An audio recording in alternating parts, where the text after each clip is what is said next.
The rain hammered against the floor-to-ceiling windows of the penthouse office on the 42nd floor of the Columbia Tower in downtown Seattle. Julian Masters stood motionless before his mahogany desk, reviewing the quarterly expansion reports for Masters Tech Solutions. His software security company had grown exponentially over the past 6 years, establishing him as one of the youngest tech billionaires in the Pacific Northwest. At 38 years old, Julian stood 6 feet 2 inches tall with jet black hair styled in a precise side part and piercing gray eyes that could freeze a boardroom with a single glance. He wore a custom Tom Ford charcoal suit that accentuated his athletic build, which maintained through rigorous morning workouts at his private gym.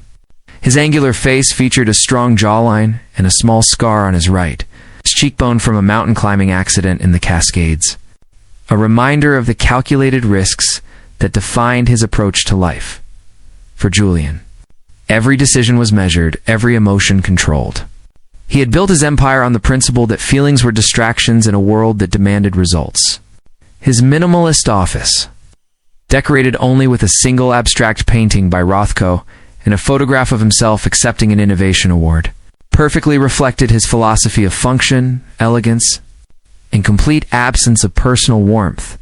His smartphone buzzed on the desk, interrupting his concentration. A message. When he saw the name on the screen, his expression hardened.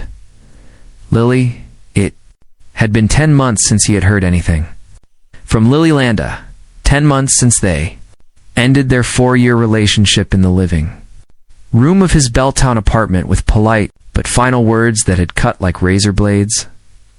Lily had been 32 when they separated, but she seemed to possess wisdom far beyond her years. She was a civil rights attorney specializing in defending immigrant families facing deportation.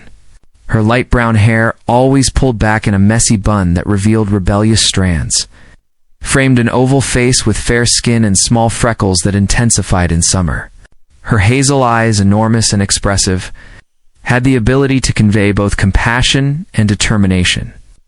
Simultaneously, she stood 5'7", with a slender but strong figure. The result of her long walks through Discovery Park and her passion for rock climbing, Lily had grown up in a middle-class family in the Fremont neighborhood. Her father was a high school history teacher, and her mother a social worker. From childhood, she had learned that happiness could not be bought, but was built with love, laughter, and presence. She dreamed of having children, of filling a home with children's voices and drawings on the refrigerator. For her, success was not measured in bank figures, but in embraces. Arriving home that evening, Julian opened the message with mechanical precision. The image that appeared hit him like a punch to the stomach. Lily was holding a newborn in her arms. She was in a hospital room, wearing a light green gown, with her hair loose falling over her shoulders. Her dark circles revealed exhaustion. But her smile radiated a pure happiness that Julian remembered seeing in their early years together. The baby, tiny and wrinkled, seemed to sleep peacefully against her chest. The message was brief. "My little miracle." Julian frowned, feeling a strange tightness in his chest. Lily had a child. D. With whom? The idea disturbed him more than he was willing to admit. Before he could fully process the image, the message disappeared. This message was deleted. He stared at the empty screen as if he could make the words reappear through pure force of will. He tried to convince himself that he had imagined everything, that his mind was playing a cruel joke after months of excessive work and sleepless nights, but the image was burned into his retina. The baby had something familiar, maybe the shape of the nose, or the way the tiny fists were clenched. "Impossible," he murmured, but his voice sounded uncertain even to himself. He stood from his chair and walked to the window, watching the lights of Seattle beginning to illuminate at dusk. His reflection in the glass returned, the gaze of a successful, controlled man, but for the first time in years, he did not fully recognize the man he saw. The question tormented him during the following hours. He tried to focus on pending contracts, on international calls, on anything that could remove from his mind the image of Lily with that baby, but every time he closed his eyes, he saw those tiny clenched fists and the radiant smile of the woman he had loved for 4 years. At 11 at night, He made a decision that he would have considered irrational 24 hours earlier. He called his driver, put on his black cashmere coat, and headed towards Seattle Grace Hospital. He knew that facility well. Lily had worked there as a legal consultant during the last 2 years of their relationship, specializing in medical malpractice cases and labor rights for hospital staff. The drive-through, the Seattle streets brought memories he had carefully buried. He passed the coffee shop on Pike Street where they used to have breakfast on Sundays. The small Pike Place Market where Lily bought fresh flowers every Friday. The bench at Cary Park where they had their first date 6 years ago. Lily had appeared in his life like an unexpected storm. It was 2018 and she was representing a group of contract workers from one of his data centers, who were reporting unsafe working conditions. Julian had personally attended the meeting, expecting to intimidate the young attorney with his presence and resolve the matter quickly. He had not counted on Lily Landa being not easily intimidated. "Mr. Masters," she had said with a firm but melodic voice, "your employees are not numbers on a spreadsheet. They are people with families who depend on dignified and safe jobs." There was something in the way she looked at him, without fear, but without aggression, that had completely disarmed him. By the end of that meeting, he had not only agreed to improve the working conditions, but had found an excuse to invite her to dinner now. 5 years later, he was parking in front of the hospital where she worked, with his heart beating in a way he had not felt since adolescence. The lobby of Seattle Grace bustled with morning activity. Doctors in white coats, nurses carrying medical files, families waiting for news. Julian approached the information desk.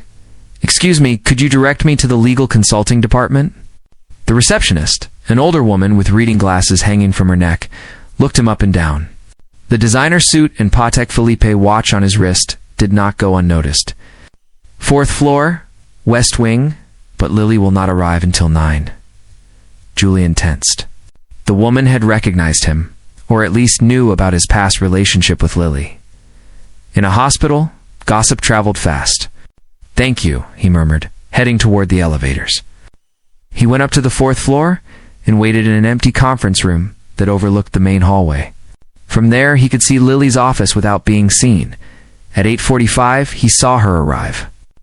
Lily wore a beige coat over a black knit dress that subtly marked her figure. Her hair, shorter than the last time he had seen her, fell in natural waves to her shoulders. She walked with a firm step, but slightly slower than usual, as if carrying an invisible exhaustion. What most impacted him was her face. There was a new serenity in her features, a maturity that was not there 10 months ago. Her eyes remained the same, hazel and expressive. But now there was a depth in them that spoke of sleepless nights and responsibilities she did not have before. At 9:30, Lily left her office with a folder under her arm and headed toward the elevators. Julian followed at a distance, keeping several meters between them. She pressed the button for the maternity floor. Julian's heart stopped for a moment. Why would Lily go to maternity if she was only a legal consultant? Unless ... The elevator doors closed before he could follow her. He waited for the next one and went up to the 5th floor. When the doors opened, the sound hit him immediately. Crying babies. He walked down the hallway following the signs toward the neonatal intensive care unit. Through a glass window, he saw a room full of incubators and medical equipment. And there in the center of the room was Lily. She held a baby against her chest, gently rocking him while speaking to him in a low voice. Even through the glass, Julian could see the absolute tenderness on her face. It was the same expression he had seen in the photo of the deleted message. A nurse approached Lily and said something. Lily nodded, kissed the baby's forehead, carefully placed him in one of the incubators. At that moment, she turned her head toward the window. Their eyes met. Lily froze with one hand still on the incubator.